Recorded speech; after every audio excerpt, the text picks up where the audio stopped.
तब फिर शिष्य फिर पूछता है कि ये बड़े आश्चर्य की बात है कि जब धन आदि संपत्ति का अर्जन एवं रक्षण इतना दुखकारी है, तब ऐसी संपत्ति को लोग छोड़ क्यों नहीं देते। जब इस स्वरूप पता है कि धन का ऐसा स्वरूप है, तो फिर लोग उसको छोड़ते क्यों नहीं हैं, क्यों नहीं छोड़ते। तो आगे 14वां काव्य भी बहुत अच्छा है। एक उदाहरण सुना होगा आपने, कौन सा? जंगल में आग लगी है, भागो भागो भागो। जंगल में आग लगी, भागो भागो भागो, और खुद बैठा है पेड़ पर, खुद नहीं भाग रहा, दूसरों से कह रहा है कि भागो, आग लगी है, भागो। ऐसे हम कहते हैं ना कि ये अच्छा नहीं है ना। हाँ, खुद के लिए परहेज नहीं है और दूसरों के लिए परहेज है। ऐसे तो यही उसी बात को यहाँ बता रहे हैं कि व्यक्ति स्वयं के दुख को, कष्ट को नहीं देख रहा, दूसरों का देख रहा है। स्वयं के ऊपर आई विपत्ति को नहीं देखता, दूसरों के ऊपर आई विपत्ति को देखता है। इसलिए वह वास्तविक स्वरूप नहीं पहचान पाता। देखो, विपत्ति मात्मनो मूढ़ः परेशा मेव नेक्षते। विपत्ति मात्मनो मूढ़ः परेशा मेव नेक्षते।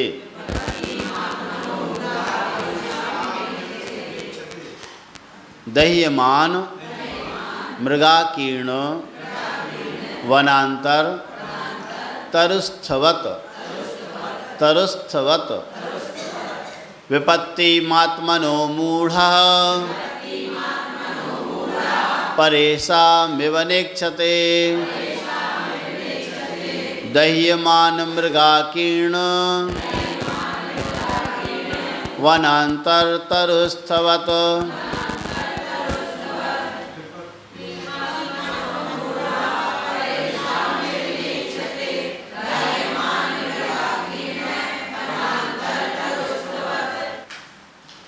कितने याद हो गए आप लोगों को?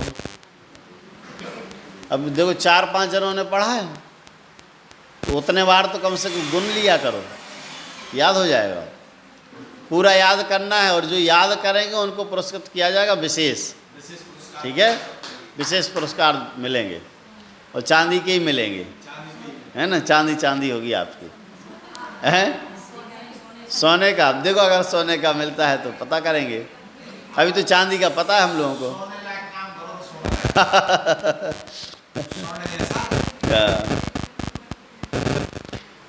आचार्य भगवान कह रहे हैं कि विपत्तिम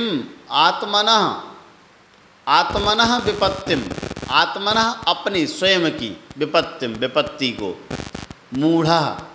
मूढ़ जो व्यक्ति है, परेशान एव ना इच्छते, दूसरों की तरह, परेशान दूसरों की एव तरह, ना इच्छते, ना नहीं इच्छते, देखता है। आत्मनः विपत्तिम, अपनी विपत्ति को, परेशान एव दूसरों की तरह, ना इच्छते, नहीं देखता। दूसरे पे विपत्ति आ रही है तो ये तो देख रहा है कि दूसरे पे विपत्ति आ रही है, ये विपत्ति मेरे ऊपर भी आएगी ये नहीं जानता। वो ऐसे अज्ञानी बना रहता है, मूर्ख बना रहता है, मेरे ऊपर नहीं, मुझे कुछ नहीं होगा।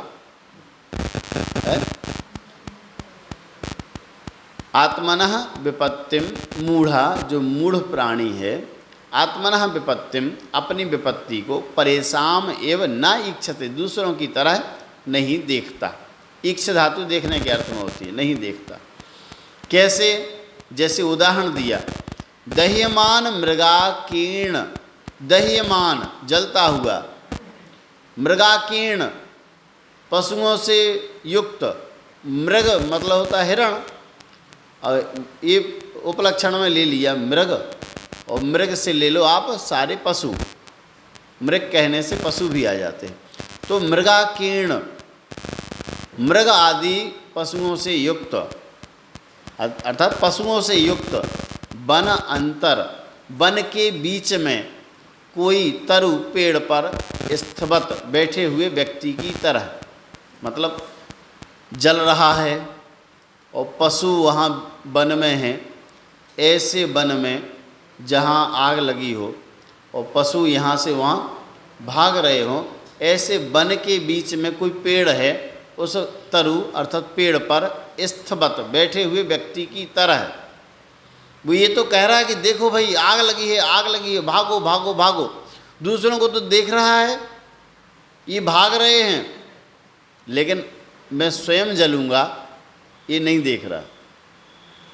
इसलिए संसारी प्राणी जो है वह दूसरों के दुखों को तो देखता है, लेकिन ये दुख, ये विपत्तियाँ, ये आपत्तियाँ मेरे ऊपर आएंगी, इनको वह नहीं समझता। इसलिए वो मोह में ग्रसित रहता है और यहीं अपने आप को सुखी मान करके बैठा रहता है। ये शास्त्रों के उदाहरण, शास्त्रों की कथाएं, प्रथमायुग की कथाएं क्यों होती हैं? वो इसीलिए रहते हैं कि आप उन कथानकों को पढ़ करके, समझ करके संसार की दशा को जान लो। कल उदाहरण दिया था हमने कि गज कुमार मुनि के सिर पर जलती हुई सिगड़ी रख दी, फिर भी वे समता परिणाम में रहे।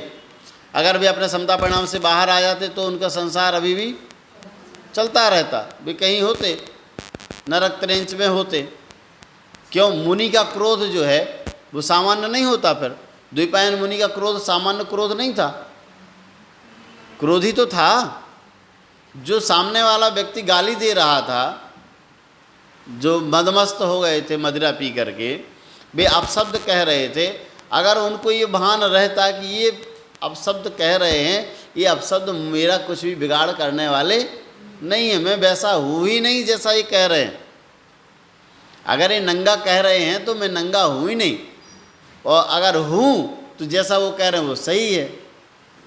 दोनों बातें, जो वे कह रहे हैं वो अगर सही है तो सही है, फिर मैं क्यों उन पर क्रोध करूं? और जो वो कह रहे हैं वो मैं नहीं हूं, तो उनके कहने से मैं हो नहीं जाऊंगा, इसलिए भी क्रोध करना व्यर्थ है। अगर वे ऐसा चिंतन करते और अपने आत्मा में लीन हो जाते, आत्मा में लीन हो जाते, तो न वो 12 योजन की नगरी भस्म होती और न वे स्वयं भस्म होते, न वे अपनी दुर्गति के पात्र बनते।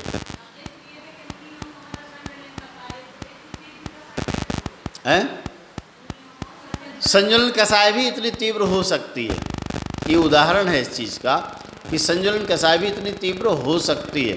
संजुलन कसाय की तीव्रता से कसायों का आकलन नहीं है, ड्यूरेशन से है, कितने समय तक वो खिंचती है।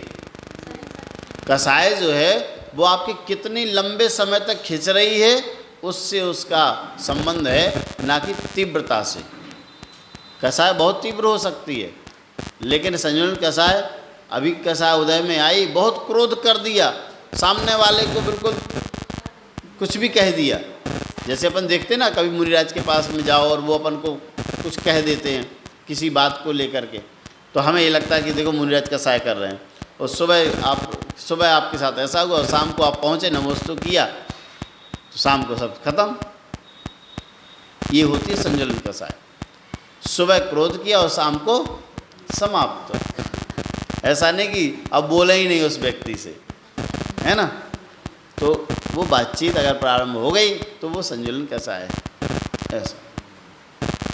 तो इसलिए संसारी प्राणी दूसरों के दुखों को देख करके, दूसरों के उदाहरणों को समझ करके अपने जीवन में परिवर्तन लाए, ऐसी यहाँ बात कही गई है। आचार्य भगवान ने बहुत अच्छा उदाहरण दे करके यहाँ समझाया है कि संसारी प्राणी दूसरों की विपत्ति को देखता है, लेकिन अपने ऊपर आने वाली विपत्ति को नहीं देखता। जैसे जलते हुए वन में बैठा हुआ, कोई पेड़ पर बैठा हुआ व्यक्ति है, वो ये नहीं देखता कि मैं भी जलूँगा, अर्थात मुझे भी जलना है, मैं भी इस संसार में कष्टों को प्राप्त करूँगा। ये तो कष्ट प्राप्त कर ही रहे हैं, विपत्तियाँ इनके ऊपर आ रही हैं, मेरे ऊपर भी आएंगी। अगर ऐसा वो मान जाएगा तो उसका आत्मकल्याण संभव है, अन्यथा वो मूर्खी बना रहेगा।